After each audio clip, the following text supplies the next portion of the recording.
Pugachev, ou Peter III, ou Leopoldo II, ou Joseph II, ou Francis II de Habsburgo. Tsar Khan da dinastia Rurik e herdeiro do trono mongol Tartária, desaparece em Moscou. O grande império mundial da Tartária, que estenderá-se dos Urais à Sibéria, Ásia Central, Extremo Oriente, Alasca, América do Norte, Central e costa da América do Sul, agoniza. Seus remanescentes serão perseguidos e mortos, a história será completamente apagada e os costumes, ocidentalizados. No ano seguinte, as 13 colônias norte-americanas antes controladas pela Imperial Horda Russa tornam-se independentes e são registradas como corporações britânicas com o fictício nome de Estados Unidos da América. Até hoje não existe nenhum país oficialmente registrado com esta denominação, mesmo na ONU.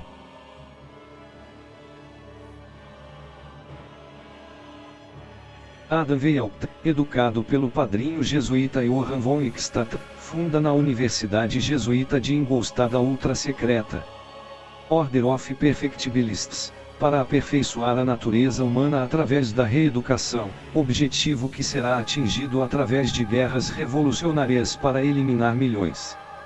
Sob regras rígidas e de inspiração militar, a ordem forma e organiza intelectuais e políticos que irão disseminar e operar em todo o mundo filosofia e métodos para dividir as massas através de medidas políticas, econômicas, sociais e religiosas, armando-as para lutar entre si, destruir governos, instituições e, eventualmente, a si mesmas.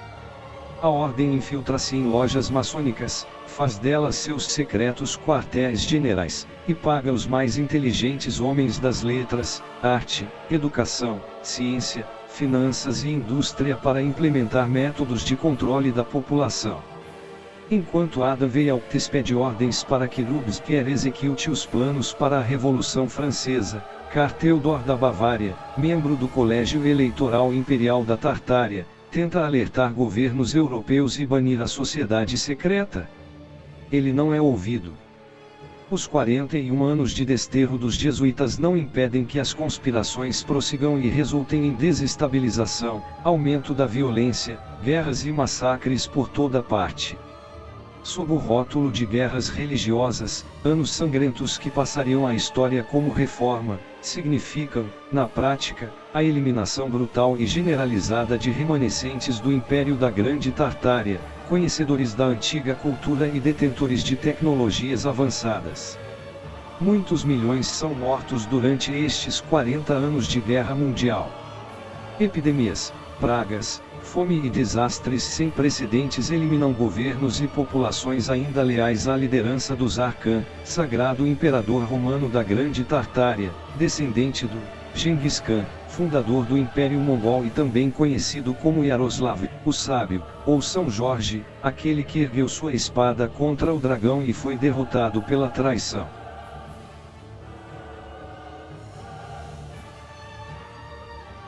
Segundo a história fabricada, Leopoldo II de Habsburgo, cujo primeiro nome era Peter, morre envenenado alguns meses após assinar em Dresden a Declaração de Pillnitz, pela qual interviria para salvar a França agitada pela crescente violência revolucionária. William Pitt, primeiro-ministro da Grã-Bretanha, um de seus maiores inimigos, é contra qualquer medida para salvar a monarquia francesa. 2 anos depois, na história fictícia, Maria Antonieta de Habsburgo terá sua cabeça cortada. Na história real, todos os nobres maçons guilhotinados trocam de nome e fogem com seus tesouros para a América. A guilhotina servirá apenas para matar o povo. Neste mesmo ano, o primeiro Banco Central será instalado na América, através do agente Alexander Hamilton.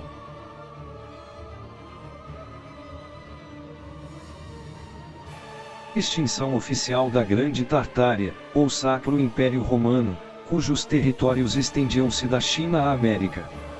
Os eleitores, ex-membros do colegiado da Grande Tartária, galgam novas posições e passam a chamar a si mesmos de reis e duques.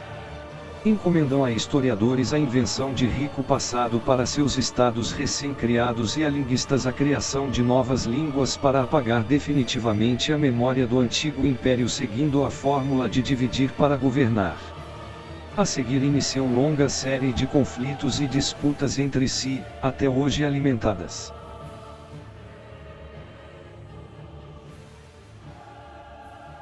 Vitoriosa, a Companhia dos Jesuítas é restaurada 41 anos após a extinção.